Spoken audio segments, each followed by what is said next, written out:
जय हिंद दोस्तों। आज के इस क्लास में हम समावेशी शिक्षा अर्थात इंक्लूसिव एजुकेशन के बारे में चर्चा करेंगे। तो ये आपका टेट के चाहे सी टेट हो, यूपी टेट हो, रीट हो, फिर उसके बाद चाहे आपका छत्तीसगढ़ टीटी हो या फिर आपका हरियाणा टीटी, किसी भी टेट या सी टेट के लिए बहुत ही मोस्ट इम्पॉर्टेंट टॉपिक है और यहाँ से प्रश्न पूछे जाने की पूरी संभावना है। अभी जो सी टेट होगा उसमें भी यहाँ से प्रश्न पूछा जाएगा। इसके अलावा 18 सितंबर को आपका जो है छत्तीसगढ़ टीटी होने वाला है, तो वो लोग इस वीडियो को ज़रूर देखिएगा। इस वीडियो को स्किप मत करिएगा, वीडियो को शुरू से अंत तक देखिएगा। यदि आप चैनल पर नए हैं तो चैनल को सब्सक्राइब कर लीजिएगा, साथ में बेल आइकन प्रेस कर दीजिएगा। देखिए, समावेशी शिक्षा की बात करें अर्थात इंक्लूसिव एजुकेशन की बात करें तो क्या होती है समावेशी शिक्षा। समावेशी शिक्षा से अभिप्राय है कि छात्रों को सार्थक शिक्षा अनुकूलतम पर्यावरण में उपलब्ध कराई जाए। एक लाइन में सबसे छोटी परिभाषा, बहुत ज़्यादा इधर लंबी परिभाषा नहीं, बहुत एक लाइन में सबसे छोटी परिभाषा की समावेशी शिक्षा से अभिप्राय है कि छात्रों को सार्थक शिक्षा अनुकूलतम वातावरण में उपलब्ध कराई जाए। अब इसका क्या मतलब है सार्थक शिक्षा अनुकूलतम वातावरण में? कहने का मतलब कि आपके जिस भी क्लास में पढ़ाते हैं, जिस भी मतलब इस जगह पर अध्यापन का कार्य करते हैं, वहाँ पर विविध पृष्ठभूमि के बच्चे आते हैं। उनको एक जैसे कोई दिव्यांग होगा, कोई शारीरिक रूप से, कोई मानसिक रूप से, कोई आर्थिक रूप से पिछड़ा होगा, तो सभी बालकों को एक ही छत के नीचे एक ही क्लास में बढ़िया एनवायरनमेंट दे करके, अच्छा वातावरण दे करके उनको शिक्षा प्रदान करना ही समावेशी शिक्षा कहलाता है। अब देखिए, समावेशी शिक्षा के मुख्यतः जो है 3 भागों में बांट कर हम अध्ययन कर सकते हैं। पहला है शारीरिक एवं मानसिक रूप से विकलांग, दूसरा अभिगमन आसक्त, तीसरा है अनुसूचित जाति, अनुसूचित जनजाति, निर्धन एवं पिछड़े वर्ग।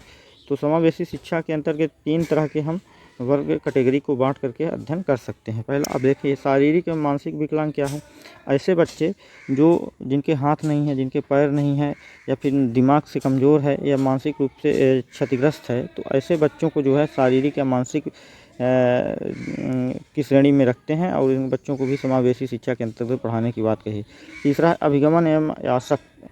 अभिगमन का मतलब होता है कि ऐसे बच्चे जो एक जगह से दूसरी जगह चले जाते हैं और बीच में ही पढ़ाई छोड़ देते हैं, या फिर आसक्त मतलब किसी पर निर्भर होते हैं, डिपेंड होते हैं, तो ऐसे बच्चों की भी शिक्षा की बात कही गई है। तीसरी बात कही गई कि अनुसूचित जात, अनुसूचित जनजाति एवं निर्धन पिछड़े वर्गों के। अनुसूचित जात मतलब SC ST एवं गरीब, निर्धन मतलब गरीब, पिछड़े मतलब जो किसी कारणवश आपके मुख्य धारा से पिछड़ गए हैं, तो ऐसे बच्चों की भी शिक्षा की बात जो है समावेशी शिक्षा में कही गई है कि ऐसे बच्चों को भी आपको मुख्य धारा में जोड़ करके या समावेशी शिक्षा में जोड़ करके पढ़ाने की बात कही गई है। तो ये हुआ। फिर उसके बाद समावेशी शिक्षा की आवश्यकता क्यों? देखिए, बहुत ही अच्छी बात कही गई है कि आखिर ये समावेशी शिक्षा की क्यों आवश्यकता पड़ी।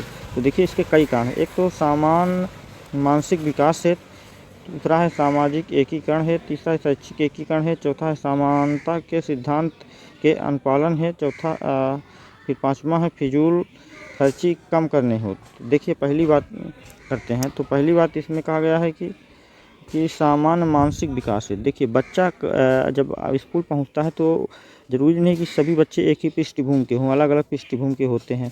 तो उन सभी बच्चों को सामान्य बालकों के साथ पढ़ाने से क्या है कि वो भी बेहतर तरीके से सीख सकता है। दूसरी बात कही गई सामाजिक एकीकरण है।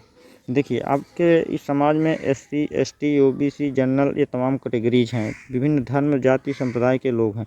जब ये सभी बालक एक ही छत के नीचे पढ़ेंगे तो उनमें एक मतलब राष्ट्रीयता की भावना जागृत होगी। तीसरी बात कही गई शैक्षणिक एकीकरण के लिए, जब इन सबको हम एक ही छत के नीचे पढ़ाएंगे तो हमें अलग अलग व्यवस्था नहीं करना पड़ेगा और सब बराबरी के साथ पढ़ पाएंगे। समानता के सिद्धांत के अनुपालन हो।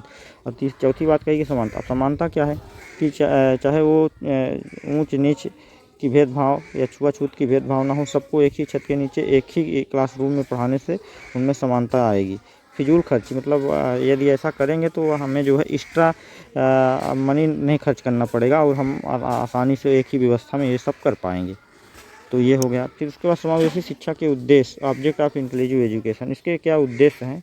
पहला उद्देश्य है विशिष्ट बच्चों को आत्मनिर्भर बनाकर उनकी समाज में मुख्य धारा से जोड़ने की बात कही गई है। दूसरा है बच्चों में आत्मनिर्भरता की भावना का विकास करना। तीसरा है यह सुनिश्चित करना कि कोई भी बच्चा हो, चाहे वह शारीरिक अपंग हो या अपंगता से ग्रस्त हो, फिर भी उसे शिक्षा का समान अवसर से वंचित नहीं किया जा सकता, अर्थात उसे शिक्षा मिलनी ही चाहिए। अगली बात कही विशिष्ट अवस्था वाले बच्चे। विशिष्ट अवस्था वाले बच्चे जैसे शारीरिक या मानसिक रूप से दिव्यांग हैं उनके लिए। फिर है आत्मनिर्भरता की भावना का विकास करना है। चौथा अगला है कि शैक्षणिक में प्रजातांत्रिक मूल्यों की स्थापना करना है। अगला है कि समाज में दिव्यांग अंत संबंधी बुराइयों को दूर करना। दिव्यांग बालकों को शिक्षित कर मुख्य धारा से जोड़ने की बात कही। अगली बात कही कि लैक्टिक बालकों को का यह अधिकार है कि वो अपना विकास प्राप्त क्षमताओं के अनुसार कर सकें। शिक्षा का उद्देश्य सभी बालकों का सर्वांगीण विकास करना है। अगली बात कही गई है कि समावेशी शिक्षा केवल विकलांग बच्चों के लिए ही नहीं बल्कि इसका अर्थ कोई भी बच्चे का बहिष्कार ना हो। समावेशी शिक्षा का मेन पॉइंट यही है। फिर अगली बात कही गई है कि अनुसूचित जाति जनजाति के बच्चों के लिए शिक्षा मुहैया करानी है। भारतीय संविधान की धारा देखिए, ये इसकी डिटेल जो है या इस संबंध में भारतीय संविधान में भी लिखा गया है। उस पर जो धारा है, धारा 14(4) सेक्शन 4 और धारा 45(46) में विशेष प्रावधान किया गया है। फिर अगली बात कहेगी कि विशिष्ट अवस्था वाले बच्चों की श्रेणियों में शारीरिक रूप से अक्षम, प्रतिभा, साह, संजना, मंद बुद्धि, शैक्षणिक रूप से श्रेष्ठ एवं पिछड़े, अपराधी, समझ, संवेग, स्थिति आयुक्त आदि प्रकार के बच्चे को हम सम्मिलित कर सकते हैं। फिर अगला पॉइंट है कि शारीरिक मानसिक रूप से अक्षम बच्चों को 4 वर्गों में हम विभाजित कर सकते हैं। आइए देखते हैं कौन कौन से वर्ग हैं। तो देखिए, इनको हम 4 भागों में जो डिवाइड कर सकते हैं वो इस प्रकार से है। पहला है दृष्टिबाधित, फिर दूसरा है श्रवण बाधित, तीसरा है वाग दोष, चौथा है अस्थिबाधित। तो ये 4 भागों में हम इनको विभाजित कर सकते हैं। दृष्टिबाधित मतलब जिसको आँख से प्रॉब्लम हो, श्रवण बाधित का मतलब जो सुनने में जिसको समस्या है, वाक मतलब जो बोलने में जिसको समस्या है, और अस्थि मतलब जिसकी हड्डी में प्रॉब्लम हो, चलन क्रिया या हड्डी संबंधी कोई प्रॉब्लम है तो उसे अस्थिबाधित कहते हैं। फिर समावेशी शिक्षा प्रक्रिया, तो क्या है समावेशी शिक्षा प्रक्रिया? पहला इसकी जो प्रमुख प्रक्रिया है, पहला है सामान्यीकरण, दूसरा है संस्था रहित शिक्षा, तीसरा है शिक्षा की मुख्य धार, चौथा है समावेश। तो ये समावेशी शिक्षा की मुख्य प्रक्रिया है। इन पॉइंटों को आप लोग नोट कर लीजिएगा। मेन निचोड़, मेन तथ्य यही था।